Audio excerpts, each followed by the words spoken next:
Good morning, Gulfport. I am Media Ray Rodriguez reporting on Criminal Central, Gulfport, Florida.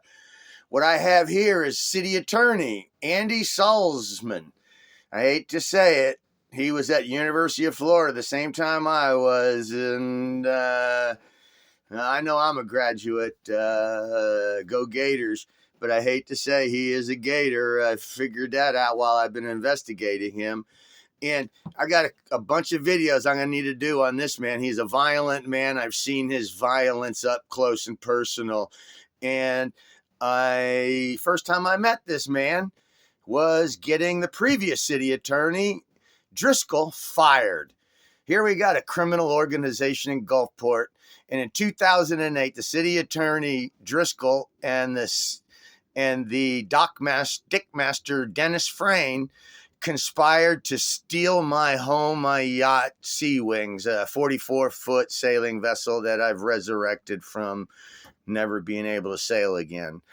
But first time I ever talked to this clown, Andy Salzman, he was the interim attorney for the city of Gulfport. And what happened was Dennis Frayne, the dockmaster, tried to steal my boat in 2008. A month before the action started, he asked me straight up, how much is your boat worth, Ray, as I'm signing in as a marine contractor? And now I think about these in After Effects, and I said, I don't know. He goes, well, is it worth at least $20,000? And I said, as any dumbass would know, of course it is. It's a 44-foot sloop in the water, sailing, operating, leaving every day almost. It was every other day I was sailing it. But, and then they put a chain on my boat because I was delinquent on my payments. And I kept the chain on my boat for multiple occasions, and 18 months was the last time when they tried to seize it. So what they were doing is they were billing me the full monthly rate while my boat is chained to the dock because I can't afford to make the payments as a sole provider for a wife and 2 children and a brand new family. But anyway, first time I talked to Andy Salzman what ended up happening with Driscoll was what the city attorney Driscoll was doing. Anytime he filed a lawsuit against a resident for whatever it be, mine was to steal my boat for non-payment, for yard waste, for whatever an attorney is going to sue. Your yard grass being too long, you're a trailer parked in your yard. What the city attorney would do for Gulfport was he would then commence billing the residents of Gulfport for his actions as the city attorney. And what I had was a $2,400 bill for Driscoll Law Firm for doing his actions. And what ended up happening, I was sailing a boat from St. Petersburg to Denmark on a job to earn money to get my boat out of hock, which I did successfully. And my wife went to the city council with $5,000 in cash and stood at the city council podium in 2008 and said, no one's taking my money for my payment. Dickmaster Frayne refuses it. The city clerk at where they pay your water bill, she's refusing to take the money. The city attorney, Driscoll, he's refusing to take the money. And as she was stating, we have court date in 2 weeks, and the thieving city and thieving dockmaster Frayne were going to take my boat and then let Worthingtons chop it up or do whatever they want with it. 2008, first time I ever talked to this lying lawyer. Aggressive, physical, scary. Oh my gosh. And he's supposed to be a professional. But the first time I talked to him was and after I get excited when I talk about this because I'm finally putting it all together.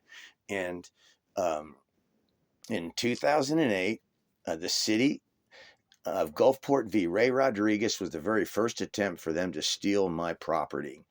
This is a 16-year ongoing problem I've had with thieving Gulfport operating under the color of law and covering themselves up and denying records requests. I have all the documentation. I have all the proof. But in 2008 was the very first of 4 attempts for a derelict or for stealing my boat. And I now presently have a derelict ticket open, which is a seizure process for the 4th time for taking my yacht Sea Wings. So what happened is my wife went to the city council, said, I got the cash. No one's taking my money. What's the deal here? 2 weeks later, Driscoll was fired by the city. They ended up dropping the case, City of Gulfport v. Ray Rodriguez, where Stickmaster Dennis Frayne tried to steal my lovely yacht. And Driscoll, FYI, Driscoll was just arrested like 6-8 months ago in Clearwater, and there was an article in the paper about being a drunk attorney arrested. And again, this is the quality of people that we have working at the city of Gulfport. So the first time I talked to jackass, violent thug, liar, cover-up Salzman was in 2008. I called the city, what do they call him, the interim city attorney, and said, do I need to pay this jackass Driscoll the $2,300? And he said, no, Mr. Rodriguez, I'll take care of that.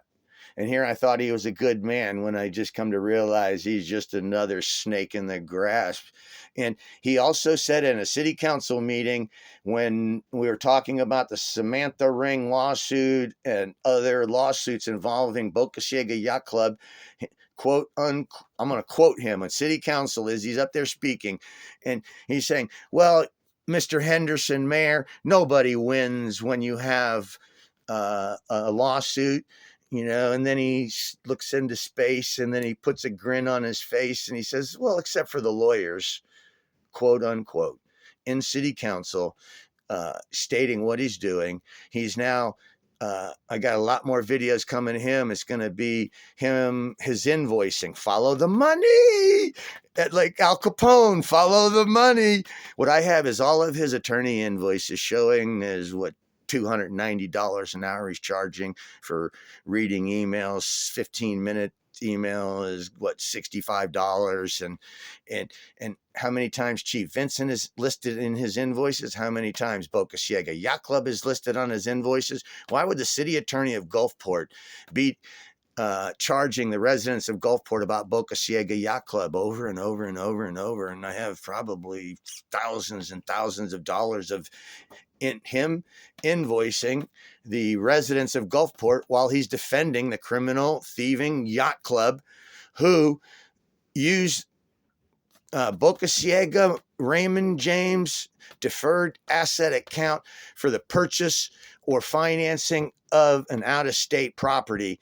We're like 98% sure it's the Boone, North Carolina property purchased by Tony Angel using interstate wire transfer fraud. I have multiple emails explaining this to the city. And Jim O'Reilly, yeah, you're going to have to answer these one day, City Manager O'Reilly.